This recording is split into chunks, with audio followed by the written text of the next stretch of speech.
Hi guys, so, this is part 1 of What If Kamen Rider Cross Z was in RWBY. So let's start. Chapter 1, The Azure Dragon. 10 years ago. Deep within a large, ruined city, underneath the surface laid a large lab. One that could replace the fallen city up top.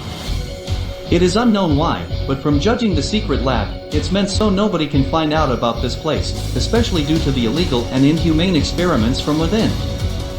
Throughout the compound, several areas of the lab extended into different experiments and more. Some from genetic experiments to mental ones. It was an extensive lab and one that while many people pretend doesn't exist, know all too well. This was the base of one of the most infamous and deadliest groups in the world, Faust.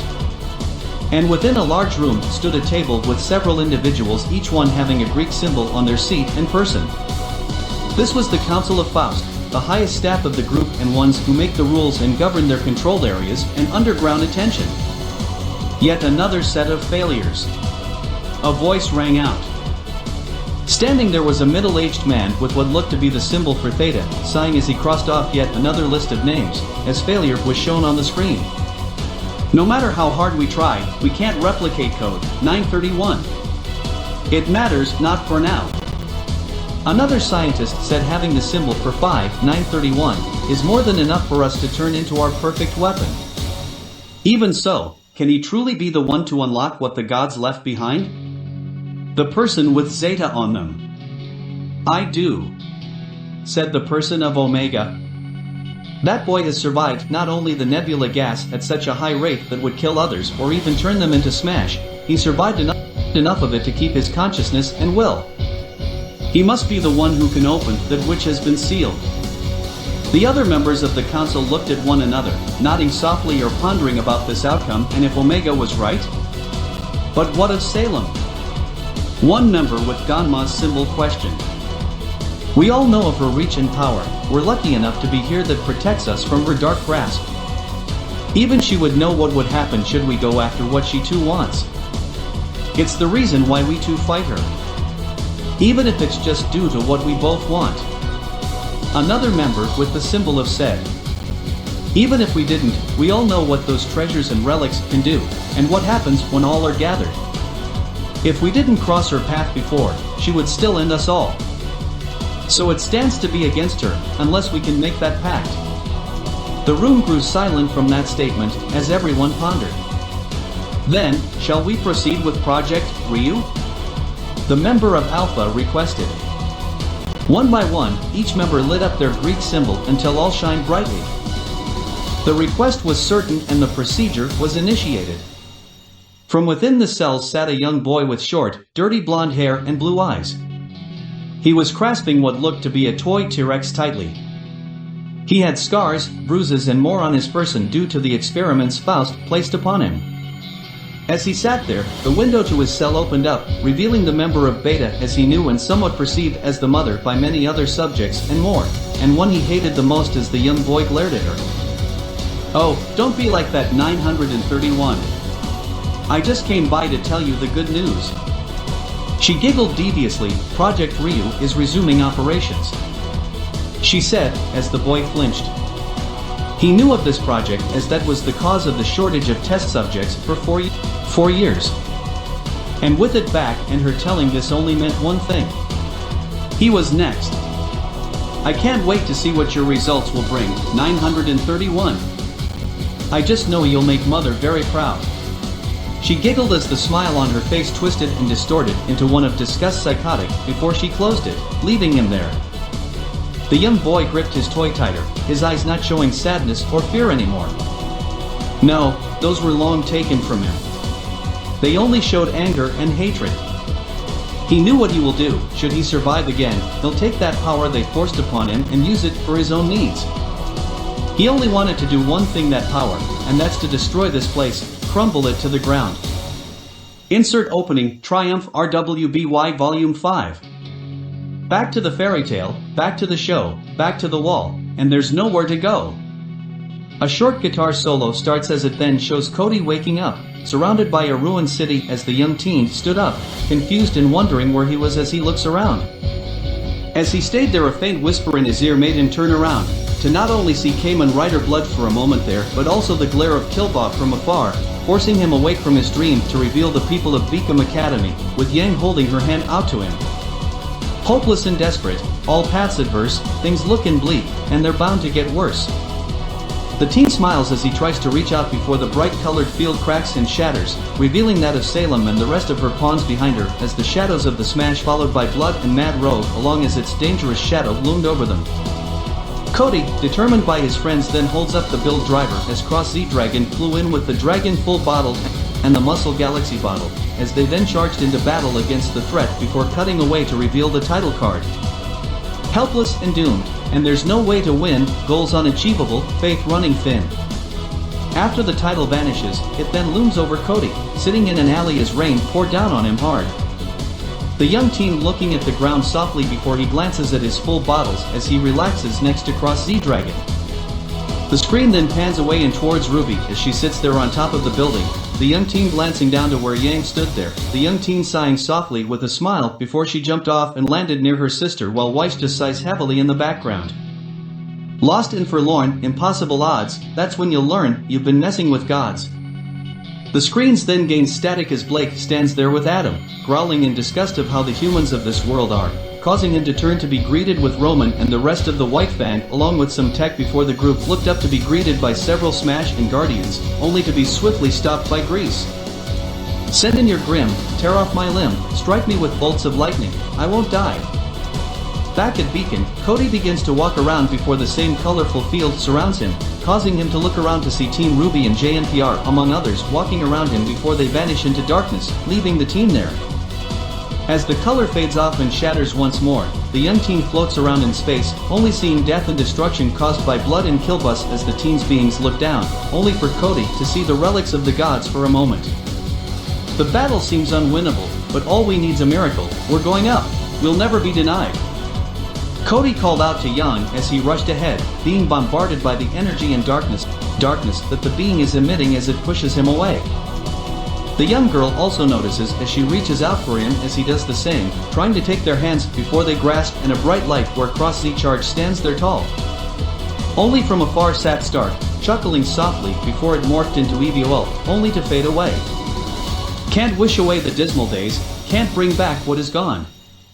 As Kamen Rider Cross Z, he begins to battle against the Grim along with the Smash, Blood, and Killbus. The Rider fighting to save lives as Team RWBY and JNPR fight alongside him on the ground, dealing with the White Fang and Grim as Cinder and Salem blast some darkness at the group. Won't waste more tears on yesteryears, instead, we'll carry on. Great Cross Z then changes into Cross Z Charge, as well as a Hazard Cross Z form, dealing with the Smash along with the teams as they continue to fight against the forces that are surrounding them. They soon fight as a silhouette of Cross Z Magma stood behind him before a new form of Cross Z VOL, appears softly before fading away. We'll win, for sure, we will endure, and though our goal is far.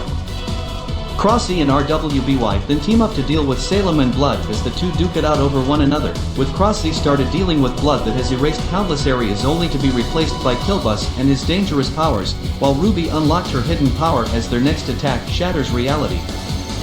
We'll be the ones to touch the sun, triumph will be ours. Cody then opens his eyes, showing himself now on the campus grounds, with his bottles in hand and Yang nearby as he notices his friends now there, smiling at him. It brought a smile to the young teen's face as he looks back up to see a rainbow over them all before the title reveals one last time. Blue eyes snapped open, his body sitting up before looking around. The teen experiment, 931, grasps his head, the silence in the poorly conditioned room being eerie, the water dripping echoed the place. Another nightmare. He mumbled tiredly. The subject lowers his arm, seeing the healed scars, and was bitterly reminded on his time in that hellhole. Was he glad to be away? Yes. Was he glad to have this power? Absolutely not. That power was just a poison to many others who couldn't withstand the gas. The vapor/fluid was labeled nebula gas. The ones who put him through that was aware but of the kingdoms? Zero awareness, since the madman and madwoman were the only ones who have it all. Moving himself off the bed, the blonde approaches the sink and turns it on, but no water came out. The blonde hissed and kicks the sink, finally allowing water to flow, again. No one ever said, brute force can't fix things. He chuckled to himself as he cupped his hands together, filling it with water as he splashed himself, letting the cold water help him be more focused. After one last push, he lifts his head to look at the shattered mirror. The place he lived in was a dump since it was in the slums of the city in Vale. The place crawling with criminals, syndicates, the likes. Yet, compared to what he had before, this was an upgrade. The place he was in was the only place he can hide. While it was just a dump waiting to collapse, it was the only thing to hide under. The former experiment mumbled to himself bitterly, his hands shaking at the memories. I don't want to go back. I don't want to. The words repeated like a mantra in his mind. He flinched as he felt something rubbing against him. He turned his head to see the one thing that kept him sane and calm. It was a small, robotic dragon, showing a few small pipes, wiring, and more. It was a bit bulky, as it had a long neck and tail, a small head with tiny wings that are able to keep it flying, and a small open spot in the center. Upon receiving this thing, he dubbed it Cross as it was one of the two things that helped him escape that place for good. It was his only friend now, and it knew when he was upset as it did its best to help him calm down. Thanks, Cross, he said, petting its tiny head in response. He kicks the sink, the faucet shutting off before walking across the creaky floors. He brushes aside from broken wood to see an icebox and flips it open to reveal food. Throughout the years after he escaped, he had no choice but to improvise on survival. Stealing was the one thing he had to do. He had no job and barely able to make any lean. Survival of the fittest, as they say. If he ever tried to do something that would make him stand out, they would find him again. So, being sneaky and doing it in the night was his only option left for him. He didn't like it at all, but what choice does he have? Reality is a cruel world. Grabbing another frozen food, he opens the worn-out box to reveal the microwave and plugs it. At least the slummed house has electricity, which was a relief. Gotta grab something before fall hits. 931 muttered, realizing he needed thicker clothes this time as he looked across. Found any new places we could hit? It shook its little head. Great! As he waited for the food to be heated, he leaned against one of the walls, hitting his elbow against it. From contact, a radio drops onto his hand like usual due to it being placed back whenever he is done with it. Let's see if this thing has something useful, he said, tuning it to a station. Of course, he had to maneuver and place the radio to get the right signal as it was something he had to fix himself upon getting it. Come on, stupid radio. He walks further, but the wood broke when he took a step, making his left leg fall into it. Damn it! He pulled his leg out and sits up, rubbing the sides of his pants. This is getting me nowhere. The metal dragon chirped. I know, this cannot be forever, but I can't let those creeps know where I am. I can't go back. 931 took a deep shuddering breath before grabbing his now heated meal. His blue eyes look up at the old clock, seeing the current time of day. Just how long has it been since he escaped? Days? Months? Years? He wasn't sure since he lost count due to his time in that organization. The dragon chirped and chittered as he looked. He began to ponder that maybe taking a risk would do something than doing this every day. Upon finishing his meal, he grabbed his clothes, revealing a fiery red t-shirt with a black and blue hoodie. Placing on some black pants and boots as he folded the hood up for now. Might as well try, he said to himself as Cross nodded. But before he went out, he went to his bed, removing it from the side to pull out the two things he needs, just in case. One was a small, blue bottle of a dragon, and the other was some device with a crank. He only placed them within his hoodie's inner pockets before heading out. Hopefully, today could be different. Triple X. As the cool night air seeped through the city, Experiment 931 walked through, looking either for some store owner not paying attention or a store ready to close up, knowing at least that could be an easier route. Though, as he does, he passes by one of the station buildings, as on display was a video screen. It was about Vale's Huntsman Academy, Beacon, and what it represented to Vale's kingdom. Huntsman, a term for a warrior who fight grim and act as heroes. He frowned with annoyance at that thought. Heroes. They don't exist in this world, as everyone is selfish to a fault. He pondered, where were they when he needed help? Where were they when he witnessed so many children and orphans perish at that place? They were nowhere. What a joke. He spat out. Huntsmen? Huntresses?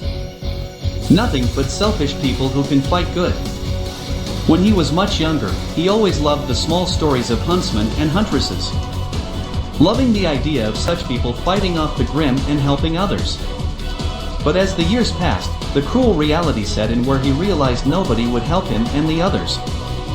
He soon gave up such a fantasy, as he knew he could only count on himself and Cross.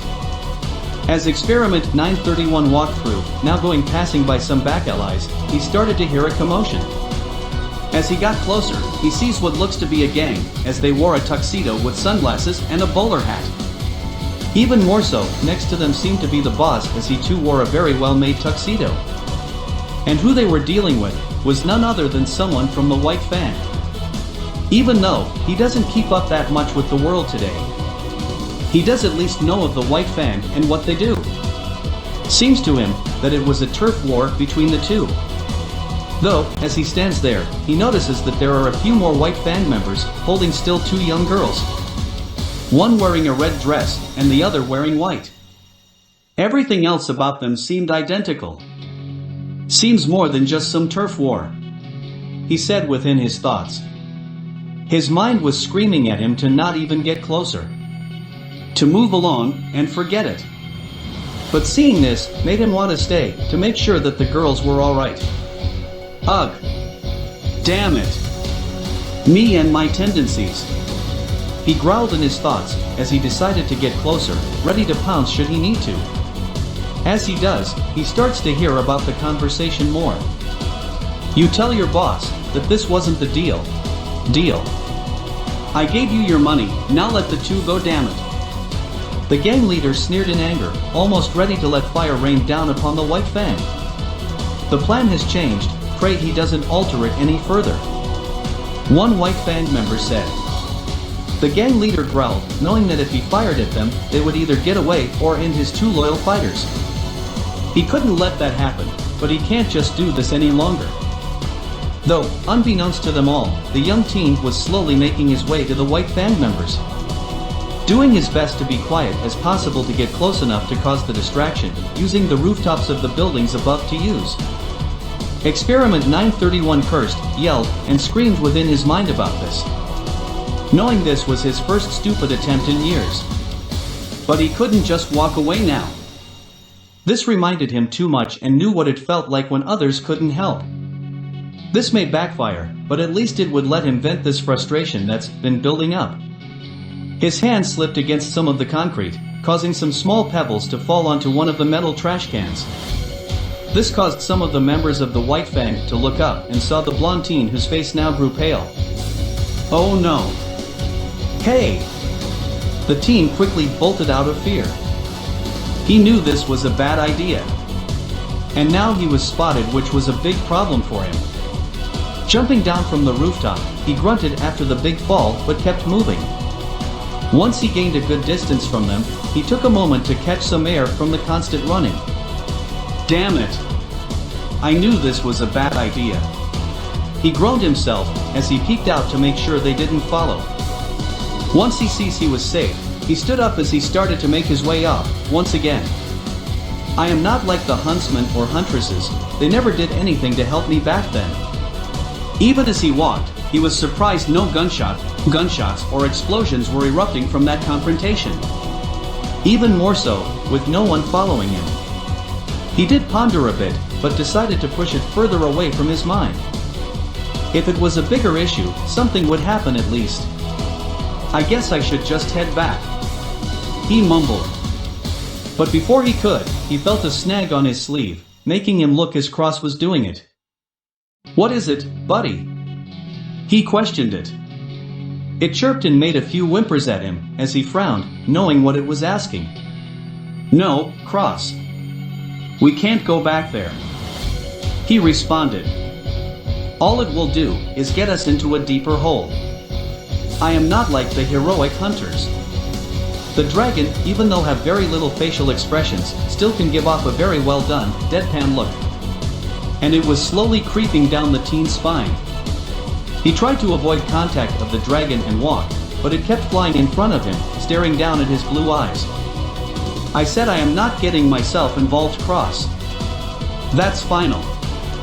I have done enough. God! Damn you and your stare! He cried out with annoyance.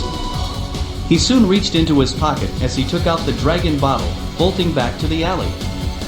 The robotic dragon made a snicker as it flew off after the teen, knowing that always works. Triple X. Where did that kid go? How should I know? I thought you checked the roof to prevent prying eyes. The fellow White Fang member replied. It doesn't matter. The one who looked to be guiding this small group said. Cause of this, we have to move. Get the two girls and let's go before they show up again, or the local police catch wind of us. The others wanted to argue, but agreed this wasn't the time. Two of them walked over to two, grasping their arms as they forced them to walk.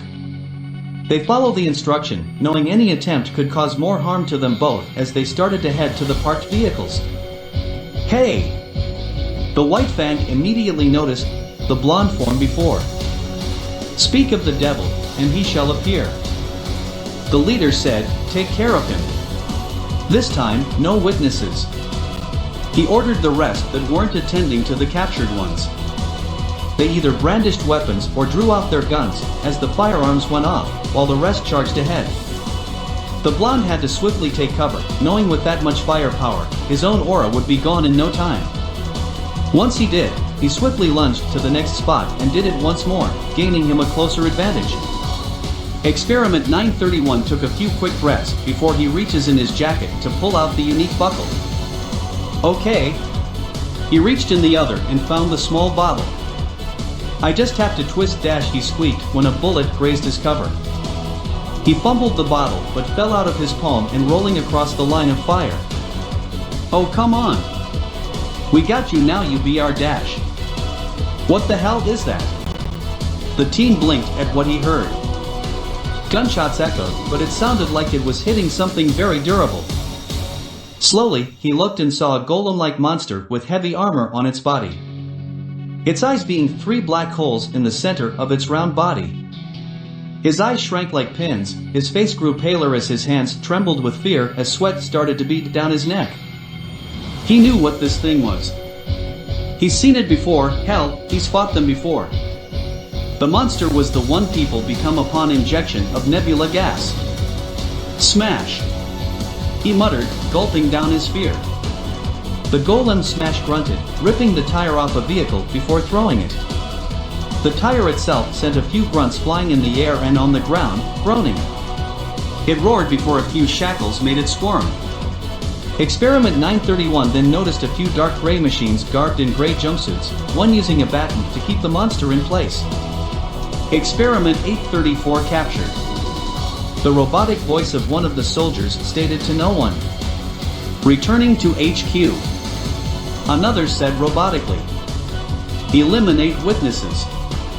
The drones raised their guns, making the teen realize what they are about to do. No, he can't let them kill people. Stop! Stop! The drone stopped and noticed the blonde witness. The drone stared as its systems began a scan of the outline of the teen. Then the servers of its system display 931. Missing experiment 931 located. Activating retrieval. The blonde gulped heavily, knowing that his information was revealed. But as of now, he can only just stand there, ready to deal with the robots. He had to deal with them, otherwise these people. regardless of who they were, would be killed just so that Faust wouldn't get discovered again. He needed to fight them, and this time, he'll make sure to stop them this once. Seeing the bottle, he quickly plucks it from the ground before looking at the machines who released the restraint, forcing the beast to charge forward like an attack dog. "I am not going back," he shouted as Cross flew in. He gripped it as he folded the head and tail upward as he immediately inserts the full bottle into the mechanical dragon. "Wake up!" He puts the device on the belt, the set item lighting up. Cross Z Dragon. Spinning the handle, metal tubes begins to appear around her until it was filled with color-forming armor. The robots tried to fire upon the teen, but the tubings, metal pipes and armor part blocked every bullet from them, keeping the teen safe. He soon clasped his fist into his open hand before striking a pose. "Are you ready?" Henshin. Wake up burning. In seconds, the two trays of armor collapsed inward, attaching to the teen. In moments, another set of armor attached to the BAC, first forming wings before they folded into shoulder pads and another faceplate. "Get Cross Z Dragon." "Yeah." The armor was complete. It was a navy blue set of armor, with spikes on the forearms, and an orange flame on the left forearm. Even the legs had a fiery orange flame to them, as the chest showed the wings, now as shoulder and chest pieces of armor, showing off the flames. The head had two navy dragon faces, looking at one another as a golden dragon symbol as in the center. This was the armor he stole from Faust, one that gave him his escape. With this, he called himself Kamen Rider Cross Z. "With this power," he said, slamming his fist into his forearm, "I feel like nothing can stop me." He announced to the robots and smash. As the robots fired, Cross Z charged ahead, holding his arms up to block any bullets from hitting his visor. He dodged the oncoming swipe of the smash, as dealing with the robots seemed more important. Especially since he knew how Faust worked. With his armor now active, he summoned his sword that came with the armor. Once in hand, he readied his stance. With the smash drawing near, he horizontally strikes the monster, sparks casting off its body. "You may be a real pain, but I won't let you continue to suffer like this," Cross Z said, determined to save whoever is within the smash. As he blocked the next strike, he lunged towards the robots, slashing one in half, before gripping the second one and smashing it into the ground below, breaking it apart before he turned for another slash at the smash. Cross Z grunted in pain when he felt the electric baton against his armor. Looking at the Faust drone, he felt the shocking pain again to the back of his leg, forcing him to kneel. "G-U-H-D damn you. Knock it. Ah!" he shouted, unleashing his semblance as he was soon covered in blue and silver fire. He struck the first one as it was set ablaze, only to turn and swing his sword, sending the rest of the fire at the drone, slicing it into two. Feeling the bulky arms around him, Cross Z slammed his elbow into the smash's abdomen a few times. He spins around, twirling the arms and smashes his knee against its face. The Kaijin stumbled in agonizing pain. He delivered a swift right hook, forcing it across the ground. "Don't worry. It'll be over soon," Cross Z said as he gripped the crank and started to spin it. Once done, a fiery, navy blue dragon flew out of the bottle and surrounded the armored rider. "Ready, go." Draconic finish. The dragon soon spewed its flames onto the rider, sending him flying towards the smash as he delivered a fiery flying sidekick into it. Once struck, he powered through it, causing an eruption of green fire and energy to explode from the smash. It soon laid there, unable to move from its defeat. Looking back, he approached the smash and shook it a bit, hoping for a response or a demutation. "Come on, please." Weakly, the smash looked at him. A low growl heard, but then, "I'm sorry," it managed to say before its body disintegrated into ashes. Cross Z stood there, his head lowered as his fist trembled. Once more, he was unable to save another victim of Faust. He could only kneel on one knee, as he clasped his hands together for a short prayer. Beeping suddenly caught his attention. Looking at a drone, he noticed its armored head opened up, revealing a digital number, counting down. Each one began the same process. Shit! They're planning to blow it up. He cried out. He quickly dragged the unconscious white fan alongside the two unconscious girls as fast as possible into the van before he jumps into the seat. Oh man, oh man. He checked the ignition and saw it was still in. He just needed distance. Hitting his foot on the pedal, the van moved in a straight line before the slums of the alley erupted in an explosion, a large blaze in the night as it removed any evidence of Faust activity. Cross Z stopped the van and took a moment to breath. He managed to get them away from the explosion. Though, it also wasn't long before the airships of the local police started to fly in. Exiting the vehicle, the armored experiment Joe's into hiding, looking around but saw the large garbage can. Ugh! I am so going to hate this. He opens it and jumps inside. He was glad the armor was shielding him from the stench and grime. He peeked, seeing the authorities approaching the blast site while some opened the van to see the white van, no doubt preparing for arrests. At least there was some things he did good for.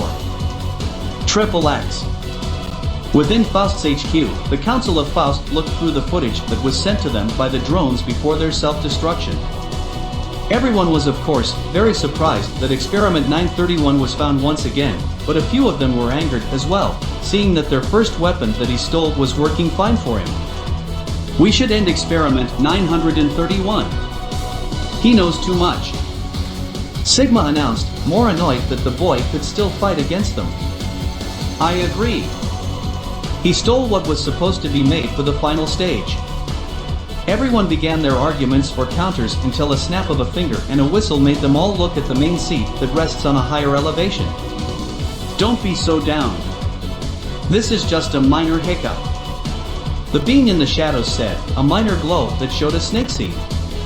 A minor hiccup? He stole Dash. Stole, yeah, but the little boyo is now a case of interest. The figure announced casually. How so? Delta questioned. Oh, you'll see. It's all about the exposure and the hazard count. The figure hopped off his seat, landing in the center of the room for the sub-leaders to look down. This is exactly what we needed, and soon enough. He clapped his hands. The process to find the special box you all have been craving for. How about it? They all look at each other before having to acknowledge the founder of Faust. They couldn't disregard his words since he introduced the gas and experimentation. Good. Now, I got some work to do. Ciao. The armored being waved and exits the meeting room. Once gone, he reappears outside of the Faust Council room, taking his stride only to stop himself. And how long have you been listening in, Night Rogue? The armored being said, turning to see another one, but this seemed more bat-themed. Long enough, sir. The voice was deep and distorted. You think they will even accept your explanation? Don't worry about it. The leader patted Night Rogue's shoulder. Besides, gotta raise the level sooner or later, and old boyo is the right one I have been looking for. Then, what do you need me to do? Or should I send the brothers instead? He questioned. Nope. The founder wagged his finger. For now, keep an eye on any interesting developments. I gotta set up our next step. Yes, sir. XXX. As the next day drew by, Experiment 931 was out for some groceries, as lucky enough he found at least a few things to pawn off for some lean thanks to that dumpster along with what he found in the van before the authorities took everything else. He was more lucky that his clothes didn't stink, due to his armor. As of now, he was trying to figure out what to get with the amount he had. And upon passing by one of the stores, he notices that the local news was reporting about the incident last night, causing him to stop and listen to what they have to say, and even more so about seeing any other signs of Faust. No one knows the cause of the explosion as authorities are still investigating the cause. The news reporter announced in the broadcast. However, they assume it was due to the work by the White Fang after discovering them in an unmarked van. What they knew is the possible work of a huntsman stopping them. The blonde's hand curled slightly. He wasn't a huntsman. He was not like them. He was trapped for years in that place and they never rescued him. Where were they when he and others were experimented on?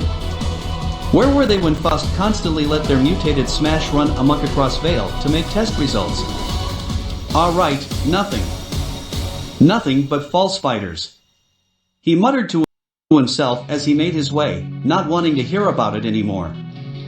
He continued on his way, as he made a few stops for certain things, and almost ready to head back.